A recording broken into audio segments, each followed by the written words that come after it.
चिराग उठाओ कि आफताब जलाए, जरा कदम तो उठाओ कि एक राह बनाए।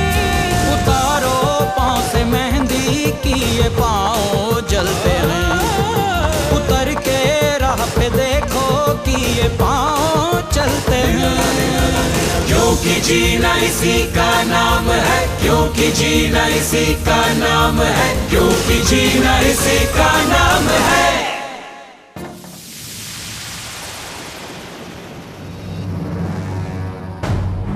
जीजा, हमारी खबर पक्की थी, शायद किसी ने माया को पहले ही बता दिया। आखिर वो कौन हो सकता है मंगत? शायद अभी खुद। हमेशा अपनी गलतियां दूसरों के सर डालने की तुम्हारी पुरानी आदत है। नहीं जीजा, बस मंगत, अब हम और कुछ नहीं सुनना चाहते। तुम जानते हो कि माया का जीना अब हमें पसंद नहीं। जीजा, जब से उस पर हमला हुआ है उसका कुछ पता नहीं चल रहा है। कहीं दुबक कर बैठ गई है वो, लेकिन उसकी सांसें ज्यादा दिन चलेंगी नहीं। जिस दिन माया की चिता के फूल लेकर आओगे उस दिन यकीन करेंगे कि तुम्हारी इन बड़ी बड़ी बातों में दम है। जी जी जीजा। और उस वसीयत का क्या हुआ? जीजा, अगर आप कहें तो मैं एक बार फिर कोशिश करूं। तुम बस वैसा करो जैसा अभिमन्यु कहे। जैसा अभिमन्यु कहे? वाह जीजा वाह, भूल गए आप जिस अभिमन्यु ने आपकी जान लेने की कोशिश की थी,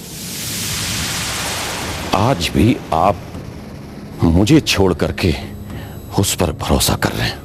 बहुत जबान खुल गई है मंगत तुम्हारी। कल तक जो आंखें हमारे जूतों से ऊपर नहीं देख सकती थी, आज वो हमारी आंखों में झांक रही हैं।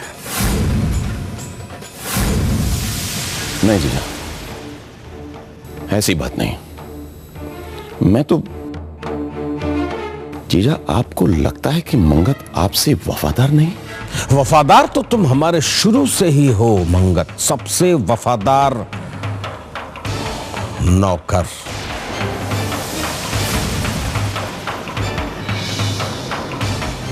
लेकिन नौकर मालिक की कुर्सी पर नहीं बैठ सकता।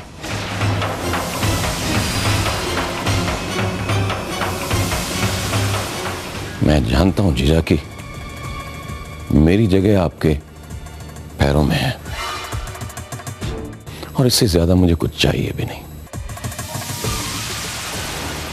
चाहिए तो बस सिर्फ एक मौका। मैं आपसे वादा करता हूं जीजा कि वो वसीयत यहां आपके पास होगी।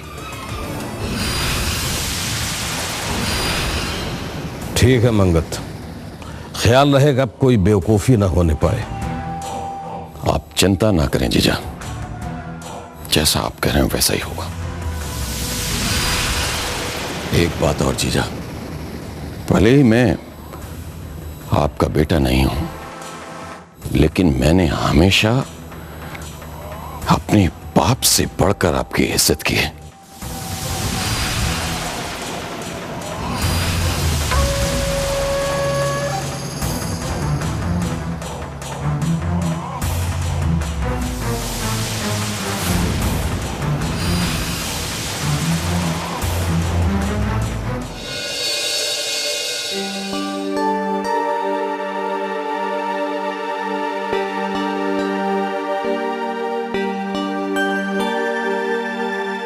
कहाँ थी तुम? मैं कब से तुम्हारा इंतजार कर रहा था। वो चंदू चाची के घर गई थी। बेचारी चाची पहले तो उस दुलारे को पुलिस पकड़ के ले गई और फिर अब छोटू। गरीब अपने अधिकार की मांग करेगा तो और होगा भी क्या? 5 उंगलियां बराबर नहीं होती हैं सुनहरी। मतलब ये है कि गांव के कुछ बड़े लोग अच्छे भी हैं जो गरीबों की मदद करते हैं। किसकी बात कर रहे हो? बहू जी की। उनकी शराब की फैक्ट्री दोबारा खुल गई है। और जानती हो उसका सुपरवाइजर कौन है?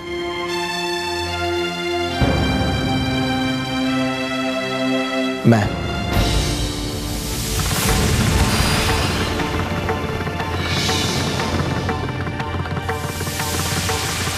क्या हुआ, तुम्हें खुशी नहीं हुई ये बात सुनकर? खुशी? अरे बर्बादी और मौत का कारखाना है वो।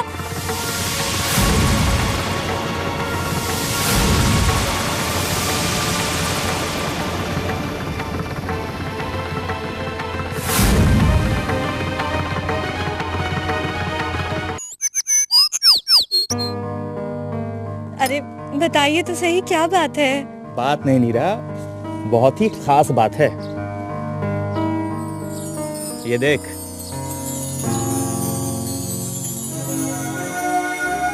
ये क्या है? ये वो जगह है जहां हम हाथ धोया करेंगे। हाँ, अब तेरे लिए एक खास चीज।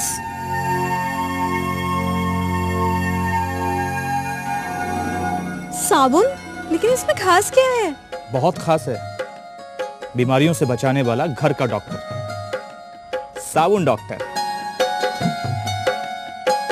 ये सब फिजूल खर्ची करने की क्या जरूरत थी? हाँ, पहले से ही हमारे घर में तो।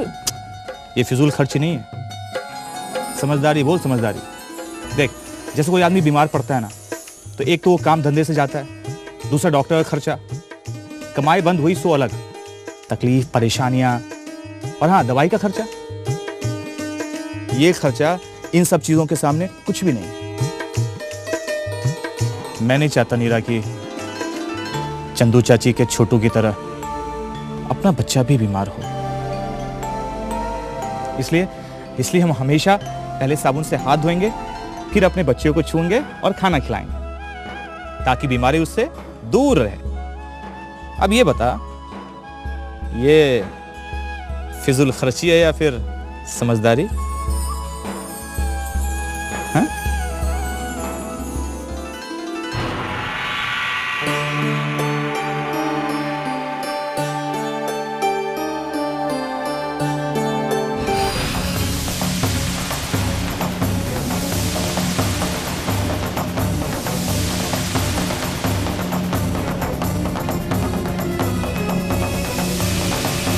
टिंकू,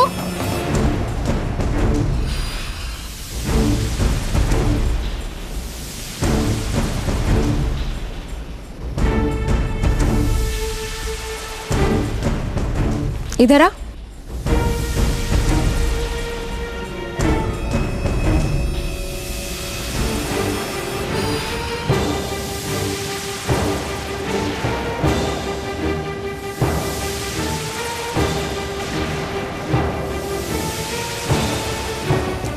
किसने दिया ये?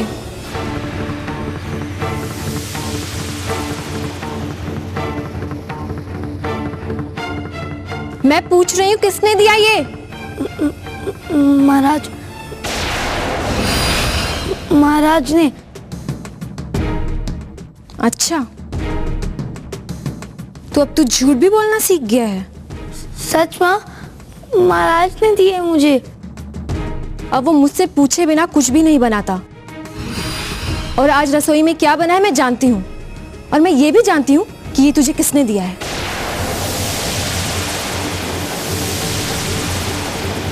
वो माँ, इसमें चाची की कोई गलती नहीं है। उन्होंने कहा था कि मैं पहले माँ से पूछ लूं, पर मैंने जबरदस्ती मांगा तो उसने दे दिया।